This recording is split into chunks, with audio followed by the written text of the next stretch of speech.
NEGA. Oh, that's real nice.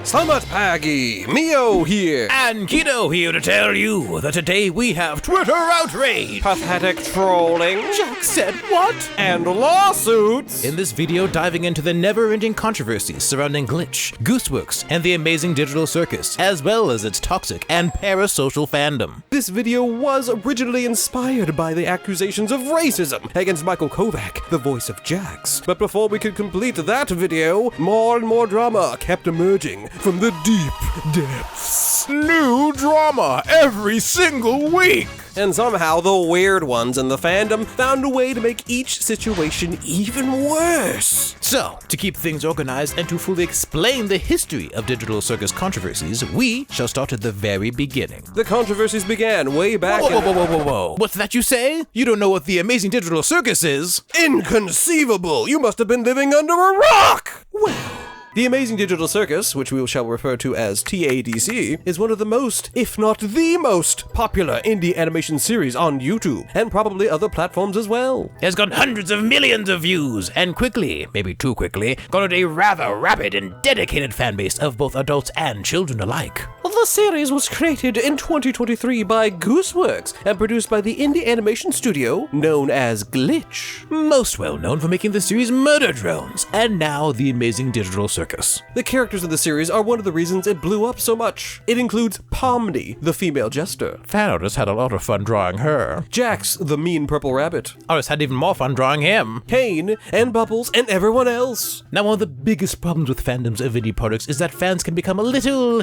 parasocial.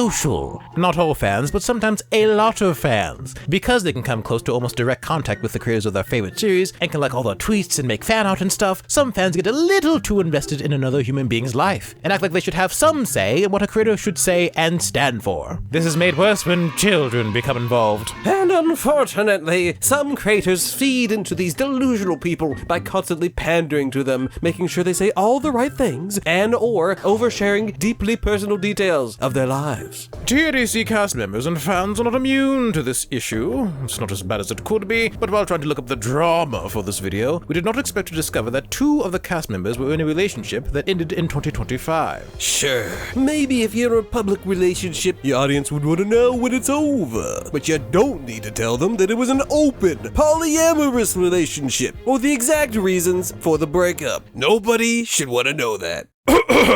Also, because Glitch is an indie studio, they love to interact with the fans, which can be cool if you're distinguishing yourself from nasty companies like Disney, who actively hate their fans, but once again, makes people far too comfortable in their communication with the creators of the series they like. In other words, the fans started feeling entitled. Oh dear! Even the voice actors think that the fans are parasocial, like when the voice cast of TADC would do their streams for charity, but the fans would whine and complain when Michael Kovac wasn't there, their favorite character, Jax, and maybe their father or missing cousin or something. They just have to see them. And people are starting to think that Gooseworks might not like the fandom very much, which, whether true or not, would be fair, as you will see just how entitled, parasocial, and insane the most parts of the fandom can get. And how we got to the most recent drama that has shaken the fandom and the future of the digital circus to its core. So, without further ado, let us start from the beginnings of the fandom's never-ending cycle of drama. One more ado. Now, real quick, it should be noted that like any weird fandom, plenty and perhaps majority of the fans are pretty tame and normal, but there will always be the very vocal minority.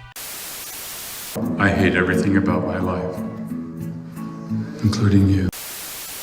UTTP stands for YouTube Troll Police, which, despite its name, is a group of trolls containing probably primarily teens, children, and adult children. From what we can tell, they hate just about anything popular. They could deserve a video of their own, but right now, no. For the sake of not having this video being over an hour long, we're going to skip most of the stuff involving UTTP. All you need to know is that they are not fond of TADC being popular, and decided to do a little bit of trolling, which included doxing the cast and crew members, and flooding said members' tweets with animal and child gore. Generally some unhinged psycho behavior. They also started deleting pages on the fandom wiki, but eventually that got taken care of. We'll mention them here primarily so that when we bring them up later in the video, you'll know who we're talking about. That escalated quickly. I mean, that really got out of hand fast. Yeah, TADC early on had its own dedicated group of haters, but some of the voice actors did as well. In 2024, Kinger voice actor Sean Chiplock was blasted by a cancellation cannon. Whoa! Accusing him of grooming. That's not good at all. This wasn't the first time the voice actor had received career-ending accusations before this point, but those seem to have been pretty quickly disproven. This one, however, actually gained some traction, calling for Kinga to be recast. A lot of this happened in the past, and spoiler alert, things have been resolved, so we don't want to bring people's names up to, dredge up old drama. So, we shall refer to this Twitter user as R. R posted that 10 years ago, so 2014, Sean had contacted a friend of theirs who was a 15-year-old minor on a furry website and then proceeded to have inappropriate conversations with them on Skype. Other D1 haters pointed out that this is a pattern of behavior, since he has a history of making jokes that are kinda edgy. Smash. Just for everyone that was recording. I figured I had to give you one. And there was a group of his dedicated haters who were ready and willing to cancel him for literally any reason. He's also a super successful voice actor with a large catalog of work, so you know there are people preying on his downfall. Sean responded as one would by saying the accusations were not only factually incorrect, but false. Eventually, the alleged grooming victim, who we shall call C, hopped on Twitter to clarify some things. Turns out that R posted C's story without their permission and misconstrued what they said. They never claimed Sean was a groomer, but rather Sean had a conversation with They never claimed Sean was a groomer, but rather Sean had a conversation with C, assuming C was an adult, since both of them were active on 18+ websites and had only chatted on Skype once. In the end, Sean apologized in a private conversation with C, and things were resolved with R, and everything was explained, and everyone moved on, except for people kept bringing it up, so then he created a document explaining everything once and for all. All in all, this big drama was a bit of a nothing burger, and TADC fans breathed a sigh of relief. This incident just shows that certain individuals are ready to dredge up past dramas, accusations, and behavior to banish people into the shadow realm. Also, in general, despite the giant mess, it was handled about as well as it could have been, and didn't get out of control. This drama happened relatively close to when the TADC pilot was released, and the fan base, while large, as the show was very popular, wasn't nearly as large as it would become, and not nearly as toxic. They did not overwhelmingly harass Sean Chiplock, and they did not keep bringing it up once everything was cleared up, and they seemed genuinely happy when things were resolved. How quaint! But things will not stay this way forever. Walt, please just hear me out, please.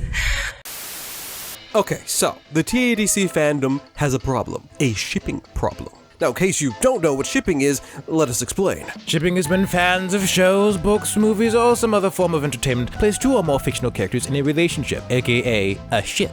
Usually a romantic one. Vegeta x Goku. Oh yes, please! Sometimes they even ship fictional characters with themselves, and get pretty weird about it. Shipping and romanticizing characters is something that many fandoms participate in, and the TADC fandom is notoriously toxic about it. Usually it's just wars between fans, bullying each other about how dare you ship Jax with Pomni, he obviously belongs with Gangle, ship name Jangle. However, sometimes these strange ideas leach into the real world, and innocents get caught in the crossfire. On November 6, 2025, someone asked Gooseworks on Tumblr if Ragatha would make out with anyone in particular. Weird question, and Gooseworks jokingly responded with, Ragatha would only make out with Sam tries her best on Twitter, hehe. How very funny, says some people, I'm sure. But some fans took this seriously, and started sending death threats to Sam tries her best on Twitter. Oh my gosh! Sam tries her best currently has her Twitter account locked, but I'm not sure if it has anything to do with the alleged wave of harassment that came her way. Gooseworks, after seeing her friend get attacked on Twitter for the dumbest reason imaginable, posted this the next day. If your takeaway from this is to send death threats to my friend and not— Oh, that's an obvious joke. then I think you need to die! Some of you guys aren't old enough to be watching cartoons, I swear. As we'll see later, Gooseworks likes to tell certain groups of individuals that are causing trouble to themselves. But I do admit there is something deeply wrong with some people in this fandom, and some of those people just so happen to be on Reddit. But why? Why would you do that? Why would you do any of that? When TADC Episode 7, Beach Episode, dropped in December 2025, it shook the fandom as we learned that Kane has more controlling abilities than originally thought. This may or may not have led to some people crashing out and hating on Kane. But even more interestingly, the episode might have caused a Redditor to do something really stupid. So stupid, they got banned from the Amazing Digital Circus subreddit. Although, I don't know which one. You see, along with all the twists and turns or whatever in episode 7, there are some brief flashes of actual real-world POV shots of someone, presumably Jax, driving down a road. This is likely very important to Jax's story, so a bunch of fans decide to be sane and rational and dox the street the footage was shot on and attempt to solve the ARG that was surely going on. One Reddit user even claimed the following. We will not read the entire post as it is far too long, but here's a brief summary. Oh my gosh, guys, you know how people were doxing a certain street that they saw in the Amazing Digital Circus video? Yeah, okay. Well, I bullied my sister to take me there. And I went there. Hey guys, do not harass the people living there. It turns out the neighborhood right next to the dox road is in fact not part of the TADC ARG. I even knocked on a few random doors harassing people to see if they knew anything about the Amazing Digital Circus, and one person didn't know anything at all. One of them didn't even know about the Jackson Pomni ship, and one of them didn't even speak English. Please guys, don't be like me and harass people living there. We don't know if this actually happened or if it's an elaborate and unfunny troll. Regardless, this post was removed by moderators. But speaking of things being removed from Reddit, run away and never return. Speaking of Reddit, oh my goodness! In late February, a bit of drama went down on the website after it was discovered that Gooseworks said some things about the TADC characters, and the backlash was so bad it made Gooseworks delete their entire Reddit account and apologize to people on Blue Sky. But what could she have said that riled people up so much? well, apparently on a live stream, Gooseworks seemingly confirmed what we had already presumed and said that Pomni and Jax were the two main characters.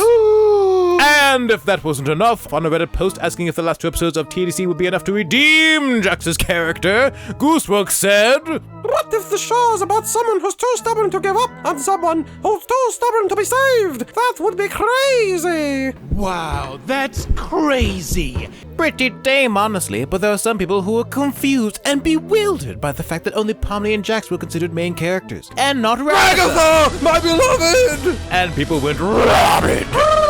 How dare Gooseworks say things about their own series that some people may not agree with? What do they know anyway? No, there weren't that many people who were foaming at the mouth with rage, but there were many fans who were, if nothing else, a little confused, and for good reason. This is because Jax isn't really set up immediately as a secondary protagonist, as mentioned in the stream, although Jax and Ragatha were obviously more important characters than Kinger, Zubral, and Gangle. On that note, Ragatha seemed just as important as Jax at first, but as the series continued on, she got more and more sidelined in the story. An ancient post by Gooseworks had stated that each character would have an episode, but when the supposed Ragatha episode came around, episode 5, it focused more on Jax instead. Despite assurance that Ragatha would get plenty of development in her shut up! No! Despite assurance that Ragatha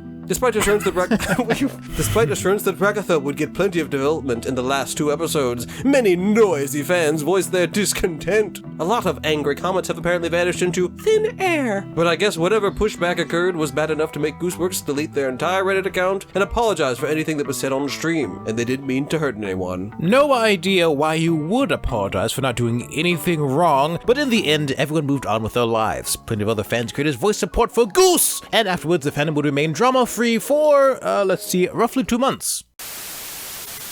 Let's go.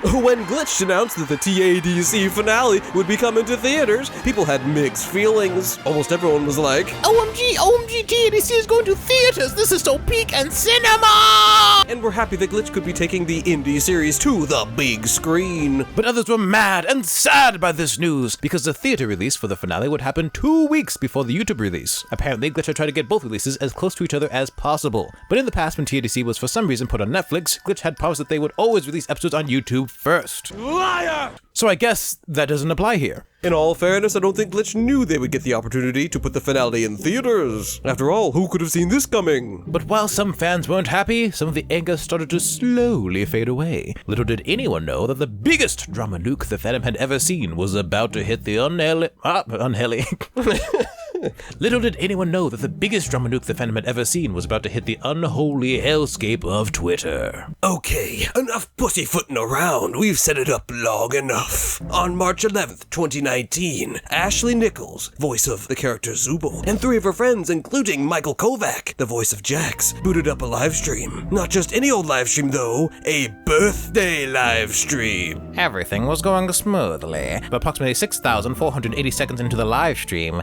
this happened. I think I know the answer to this one. Notice you, Senpai. Aaron, sure, nigga. We notice you. Mega? Hey, Saber! A viewer by the name of Aaron Churn, or something to that effect, left a very kawaii message. Notice me, senpai! And Ashley hesitated to say the name as the ending sounded somewhat similar to a certain slur. However, she moved on and said hello to her amigo Saberspark. What is he doing here?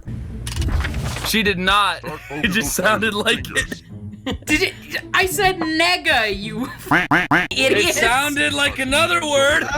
No. Well, Like, you guys heard I thought you said it. I was like, what? To be absolutely clear, I said nega, N-E-G-A, like negative.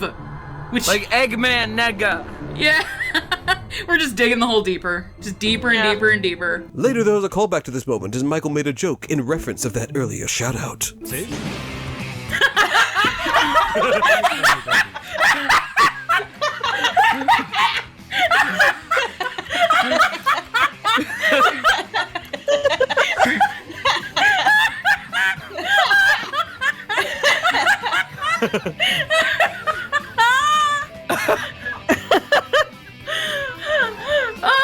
This spawned oodles of giggles as it caught everyone off guard. LOL, it sounded like a slur, and Ashley neither got tripped up over it. Just running down the wood was hilarious, and Michael dared to say the tainted word. Matchup is so good.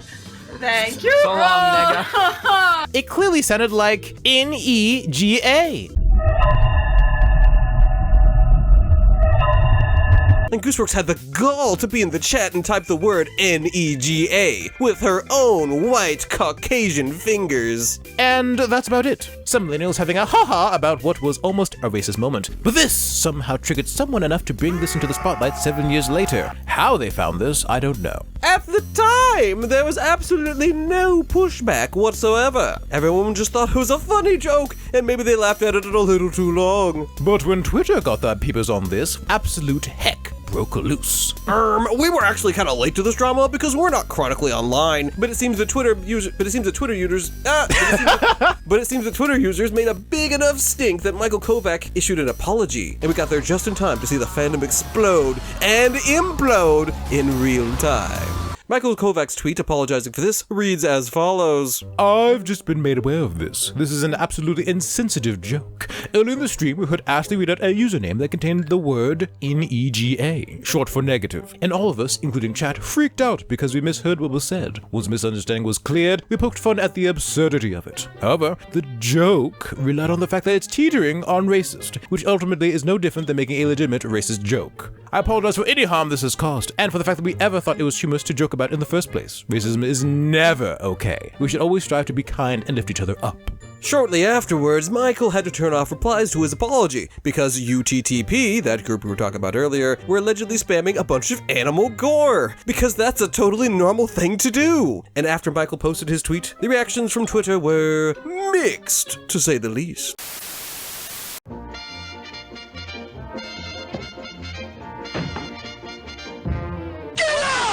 Michael Kovac saying the N-word is not surprising, to be honest. Disappointing, but not surprising. White people just can't resist a slur, I guess. That almost sounds racist. That is literally the N-word! Anyone saying it's not as insane. Michael Kovac literally said the N-word, and the odds of having a totally mature and acceptable response from either of them is low, unfortunately. Why is totally mature and acceptable response in quotes? And they did respond, what do you mean? Only apologizing after you got caught, of course. People saying that You're only apologizing because you were caught. are so weird to me. You guys really expect him to remember something that happened 7 years ago? I can't even remember most crap I did from the past year. If you're angry at this, you can be. Nobody controls you. But holy, some of y'all are the genuinely, but holy, some of y'all are genuinely the hypersensitive stereotype. This just looks like an average Discord. I think it's all losing it. This looks like the average. I don't. I lost it. This just looks like an average Discord call with friends or even YouTubers being goofy about edgy/irrelevant BS. But now suddenly it's horrible. Limo. Every black person has their own opinion on the situation, so here's mine. I've been scrolling through my timeline thinking this man committed a hate crime, only for it to be an unfunny NEGA joke. I'm sorry, but this felt so forced. The whole Michael Kovac situation is the most brain-dead thing I've ever seen! The clip was 7 years ago, he didn't say the N-word, and the mother trucker already issued an apology! Spineless move 101! And yet people are still jumping the tune for a word that's not even racist! I'm black and I don't have an issue with it. Then don't speak! Are you hearing this, Bubble? Oh, wow. Okay, so you're just openly saying our opinions don't matter if they don't align with yours. So much for listen to black voices, am I right? You never cared about us to begin with. All you care about is weaponizing our identity to stroke your ego for Twitter likes. Congratulations. It's hard to tell if some people are confused and think that Michael said the N-word, or if they're deliberately lying. Ashley, who was the birthday girl in the stream, and the first person to actually say the word, also made an apology on Twitter, with replies turned off because the UTTP apparently found her too. You currently cannot see any of her tweets right now, because only approved followers are allowed to. But luckily, before she locked her account, we spotted her response. I want to apologize to anyone the jokes in my stream harmed. Racism is never okay, and even joking about a misunderstanding that sounded racist is also not okay. I should have known better back then, and I want to continue to grow and be a better person. Frick racism and frick racists. This post is in bad faith to stir up drama. As explained in Michael's post, I was reading out the username Churnega, and it was misheard, which is what started all of this. Here's the unedited clip. Timestamp in the full VOD is 1 hour, 47 minutes, and 59 seconds. What? You're still watching the video? Huh? Well, please consider hitting the like button, subscribe button, and hype button. You can do all these things for free. It's a good investment. But don't just take our word for it. Here is a glowing endorsement from Disappearing Guy. Subscribe. Well then, back to the video. That is huge! That is absolutely huge! Yes! As you can probably tell, there were roughly 3 types of reactions. 1. I can't believe Michael Kovac said the N-word! I'll never forgive him for as long as I live! 2. I don't know if I should have any kind of opinion because I'm not black. So I'll just make a tweet that doesn't actually contribute to the conversation one way or another. And then 3. This is a giant nothing burger. I can't believe y'all trying to cancel Jax for some straight up nonsense. It's still an unfunny joke, but it was 7 years ago. For a brief aside, while everyone was breaking down on Twitter, this whole incident impacted one unfortunate furry, or a person who has a furry head on, in the most unfortunate way. What do I even do in this situation? Where do I even begin? It's still under the second skin. Not even 48 hours. In a cruel twist of fate, less than 2 days after the fan had chosen a tattoo of Michael Kovac's signature, for some reason, this whole drama started to unfold. We don't typically judge tattoos, but why do you think getting a Made Jax tattoo was ever going to age well? And why would you want a tattoo of anyone's signature? A lot of people roasted the crap out of this person, so we'll say nothing more on the matter, but my gosh, how unlucky. Reddit caught wind of this whole negative drama, and for the most part, people could not care less, and thought it was stupid to try to cancel someone for something that happened 7 years ago. But over on YouTube, all types of videos are being made, some speaking seriously about the topics, and others with, "Yo, LOL, Jax said the N-word, but oh well." But one particular YouTuber by the name of Nairami decided to throw in her own 2 cents into the topic. Her video basically boils down to, this whole situation is bad, but Michael may not be racist. Not racist. But all the people telling black people to calm down is just anti-blackness that is all over the fandom. Anti-black. In fact, every fandom is swamped in anti-blackness. Anti-blackness. And is racist. Racist. And this needs to stop. Stop it. Guys, I can't believe that racism still exists in the big 2026. And did you know that racists are racist? Yeah, racism. Also, guys, hear me out. Racism is bad. It's bad. You get the idea. Obviously, like, I'm not black, so I really do not have a say in this, you know, and like... Oh, my bad. Opinion invalid then. Listen, we're joking around here. We just think that her somehow 8-minute long video is kind of nothing, and it's somehow also one of the most popular YouTubers and videos talking about the situation. There's been a lot of like anti-blackness, and besides the Amazing Delicious Circus fandom, every single other one. Right. Tensions were very high and everyone was not having a good time. And then, as if things could not get any more stupid or volatile, Plain Rock 124 emerged from his troll cave. If you, yes you, just like us 2 days ago, don't know who this man is, allow us to explain. Plain Rock got super popular by destroying stuff, usually game consoles, in humorous ways, via either board smashing or smashing in 50 other different ways. By making this series of breaking things and doing a little bit of trolling, he has amassed millions of subscribers and hundreds of millions of views. Now, Plain Rock is kind of cringe, and as mentioned earlier, he likes to troll, and has gotten into controversies before. He has dabbled in a bit of generative AI usage, and has posted some tweets with some slurs. He's also likely doing this to make further rage bait if I had to guess. But recently, not long ago, he decided it was a fantastic time to cause mischief, and he did so by going to the glitch booth at the Level Up Expo, whatever that is, and started spamming the negative emote. Yo, it's my nigga! What's up, nigga? Bye, nigga! NEGA! Oh my god. Yeah! Oh, brother, this guy stinks! When we first saw this, we thought it was super cringe and unfunny behavior, and that's because it is, and it poured gallons of gasoline on the already burning pile of crap drama that the fandom was still up in arms about. After being made aware of this, Glitch responded in a very professional way. They said to their community, "We were made aware of horrific and hateful behavior from a specific individual around our glitch booth today, and have contacted Level Up staff to take action, and have them removed and permanently banned. We also told our staff not to serve him, others featured in the video, or anyone seen exhibiting any behavior that would make members of our community feel unsafe or unwanted. These idiots do not represent our community or fans, and we want to make any glitch event as safe as possible for all. We condemn absolutely any hateful, discriminatory, or dumb frickwit behavior. Be kind to each other, and if you can't, then bunk off! We don't want you here! Stunning and brave! But unfortunately, Plain Rock was far from done with his trolling, showing that with little to no effort, he was able to infiltrate the booth again. And he framed Glitch's tweet, absolutely mugging Glitch in the process. Glitch could not be found for further comment. The level of pettiness shown by Plain Rock is almost impressive, though rather concerning. And of course, this whole incident put the controversy back in the news cycle.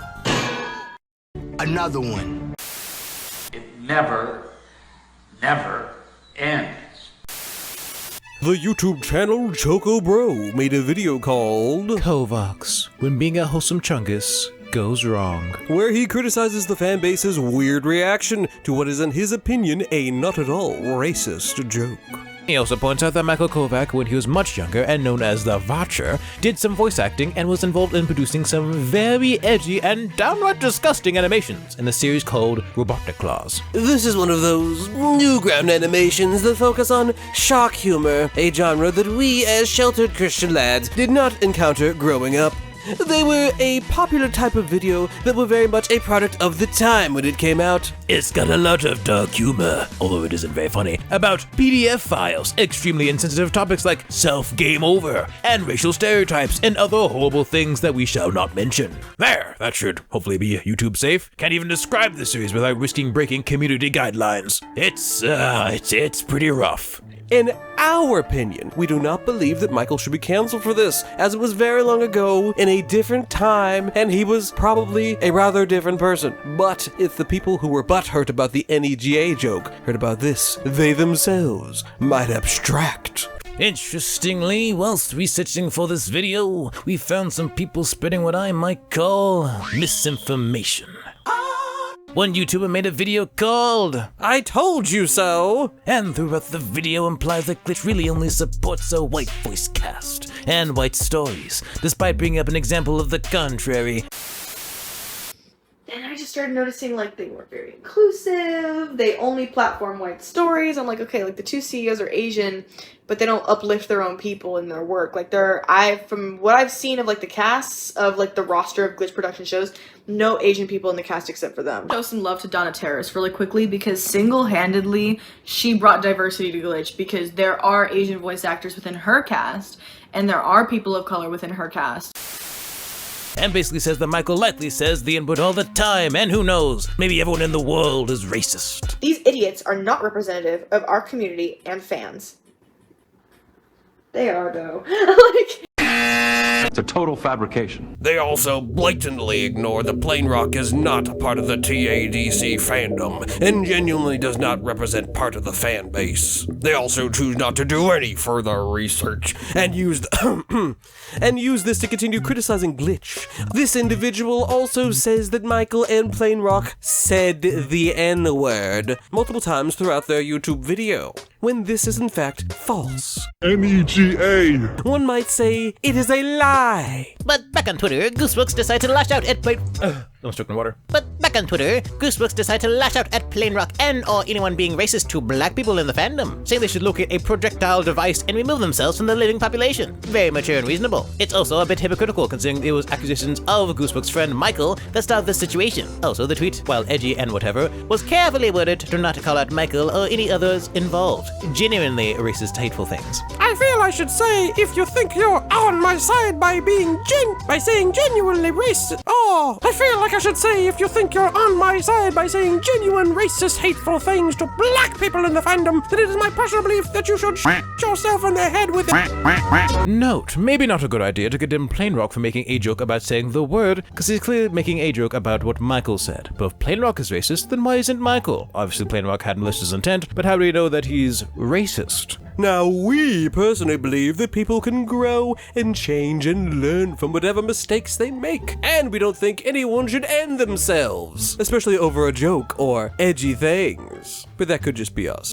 In other news, people started digging through Gooseworks' old tweets and finding some pretty weird stuff involving, jokes about Nazis and racism and incest. But hey, they're jokes from old tweets, so it's probably not that big of a deal. As for how this affected some of the other voice actors, Lizzie Freeman, the voice actress for Pomni, didn't really say anything, which is probably for the best. Alex Rochon, the voice of Kane, was being very righteous on Blue Sky despite not actually being involved in the drama itself, and even kinda made some good points while talking about a death threat that was made towards the crew. He later deleted the said tweet though, because he realized that the threat was probably a troll, and said he had likely overreacted. As we mentioned, he did make some overall good points about the toxicity of people using the whole situation to harass people, and how nothing you say or do to apologize will ever be enough. Unfortunately, his response to being called out for liking an allegedly controversial piece of fan art implies that maybe nothing ever changes. The art itself imagines the TADC characters in the universe of Sinners, a movie I have not watched, and I guess somehow the art is racist or bad?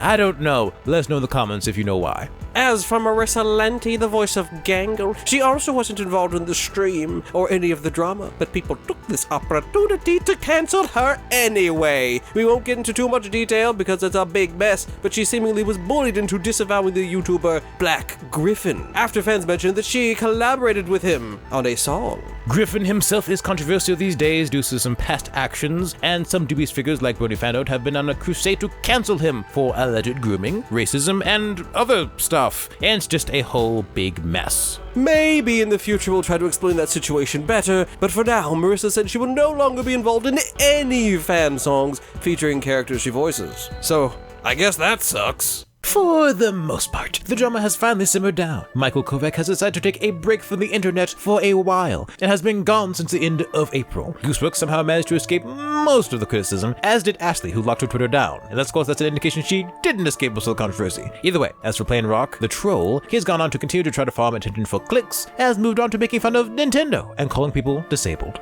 Get that ugly, disabled freak away from me! Incredible. Our opinion has been sprinkled around the entire video, but let us lay it out. But let us lay it out here. The NEGA situation, as is often the truth, was blown way out of proportion by the fandom and was probably a deliberate attempt by non-fans to destroy something that has become really popular. There is no proof that Michael Kovac is a racist, or that he isn't racist. I know almost nothing about them, and neither does the fanbase. The only difference is that the highly parasocial fans that he and the TADC team have accumulated think they know who he truly is, and assume that he must perfectly agree with what is and isn't acceptable to them and their worldview. After all, he's a good guy, right? And I believe in good things. Anyone who doesn't agree with me must believe in bad things. You don't disagree with me, do you? Also important to note, the joke isn't racist. There's a difference between racist and racial. I don't think they had to apologize, but if they were going to, I don't think they need to apologize quite so hard. And simultaneously, I'm not gonna blame someone for apologizing for something that they genuinely feel bad about. So I don't think people should necessarily begin on the case saying, the weak, sowy snowflakes! Pathetic! And they apologized. What's done is done! Everyone in this situation needs to get a life and maybe touch some grass. I don't care if you have a job. Get a life! But especially those who decide to use the situation to virtue signal and prove just how much better they are than everyone else because they don't like racism. I am so stunning and brave! To be honest, the thing that truly disturbs me about this whole incident is that they laughed so hard. It wasn't that funny. Or really funny at all, actually. But they were laughing at it like it was the funniest thing any of them had ever seen. Well, maybe you had to be there, but I certainly wasn't. It's over. We are screwed.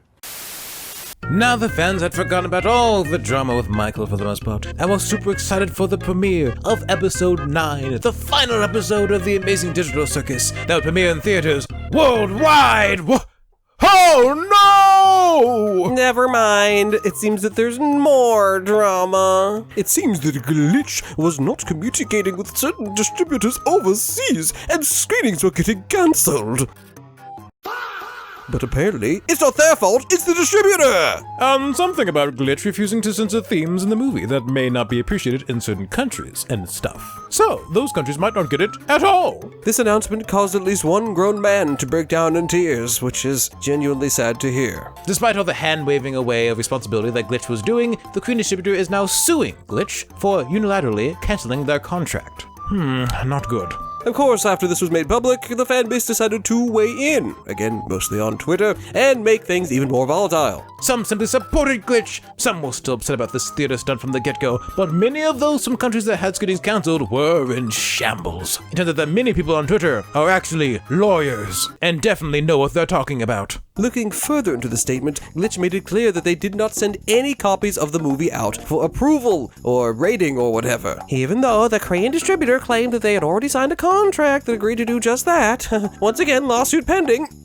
Because Glitch did not want the final episode to, what's that incessant dripping noise? We've got a leak! Panic time!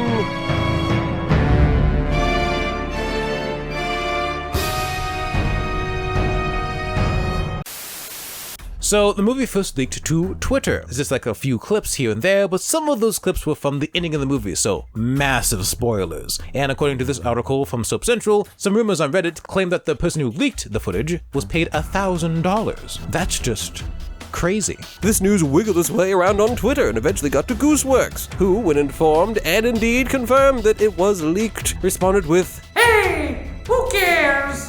Fans got upset with this statement because they had spent hard-earned money to see this movie 2 weeks before YouTube did, for free! They were selling out $20, and they were getting spoiled because they were still on Twitter, despite knowing the risks. This is obviously Gooseworks' fault, and them making light of this is making fun of our trauma! But if that wasn't dumb enough, there were even stranger complaints floating around. You'll see, the end credits also leaked, or at least around the end of the movie, and one Twitter user noted that the song used was originally sung by a black man, Stevie Wonder no less. Allegedly, we haven't seen the leaks. And instead of using the original song, they used a cover. Allegedly. Sung by a white man. Oh no! You are racist. What's this? Turns out it's actually covered by an Asian man. Allegedly. But according to the Twitter user who originally started this whole post, their point still stands, even if it doesn't. Not that it ever did. Plus, the covers of songs are typically much cheaper to get the rights to use than the original versions, so this is really not that strange. But if I had to guess, this is just another way for people to try to hate on Gooseworks. Also, people who looked into the leak said that the ending sucked, and this for some reason left some fans elated because they didn't spend money on some mid-lamo! And many speculated that in fact Gooseworks was quite sick of this whole project. The fan base, the drama, the constant badgering by the fans. Many people were headcanning and theorizing that they were truly broken by all this and that they were just absolutely destroyed by what was going on. And that was basically confirmed on Blue Sky when on May 21st, they posted this. I know many people are upset with my response, which is fine, but I kind of just wanted to make a cartoon, and it ended up being way more trouble than it was worth. I really just can't keep my heart on this thing anymore. It's gotten so much bigger than me, and I probably shouldn't be the figurehead of it. Well, now I'm sad. Imagine being universally punished because your series got too popular. Brief rant.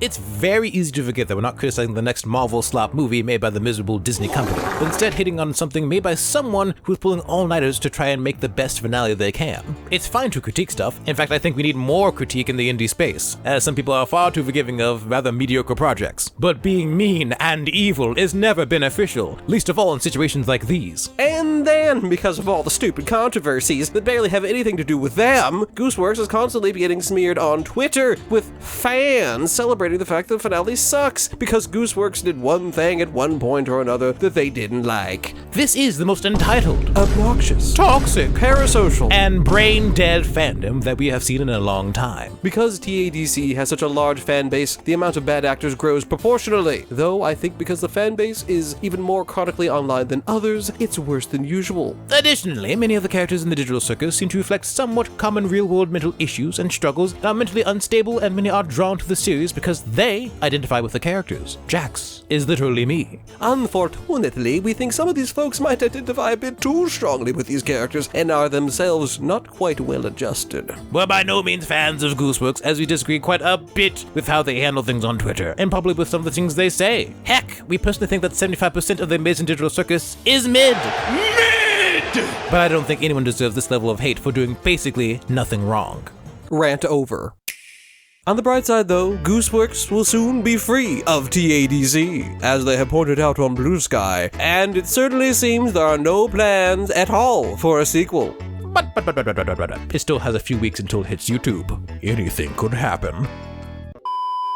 Oh my! It seems the drama surrounding the amazing digital circus never ends! Just as we were about to upload our very late but surprisingly timely video, something new popped up. It's always something, isn't it? For one, people were spitting Discord screenshots of Gooseworks saying stuff about women, but assuming the screenshots are even real, they are more than likely jokes. You're disingenuous. Wait a minute.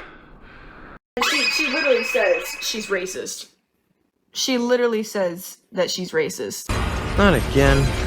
They also start spitting more screenshots of their past tweets, this time with even less context. How very malicious. But the most recent drama, as of this recording, involves a rather small YouTuber, aspiring voice actor, and Twitter user by the name of Josiah the Awkward, aka Jojo. And he found himself on a rather bizarre adventure. SkyVA on X.com said, "Y'all are weird as heck for wanting Gooseworks to jump off a cliff." Then, Jojo, with all neurons firing at 100%, decided to tweet this. Hey, let's not wish death on people. Just be like everyone else and celebrate when it happens.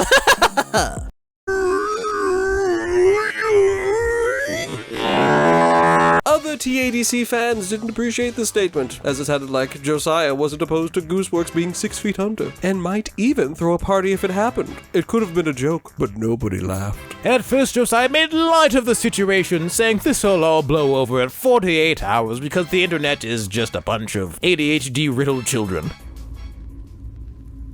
That one didn't age quite so well. But after it stopped blowing up in his face more and more, Josiah eventually locked his account and made a long tweet saying that he doesn't want Gooseworks to eliminate themselves. Josiah was saying he was just commenting about how people celebrate when bad people remove themselves from the world, but it came off wrong. He also apparently has had beef with Gooseworks and their fans in the past, but that has nothing to do with what he said. It was completely innocent. Oh, nothing to see here. Assuming that Josiah isn't just lying to cover his butt, you'd have to be pretty dense to not see that this statement could be interpreted as something rather offensive. That being said, some of the fans are blowing this out of proportion and are now flooding his other social media accounts with not very nice comments. I guess we'll see if Josiah was right about the 48-hour rule.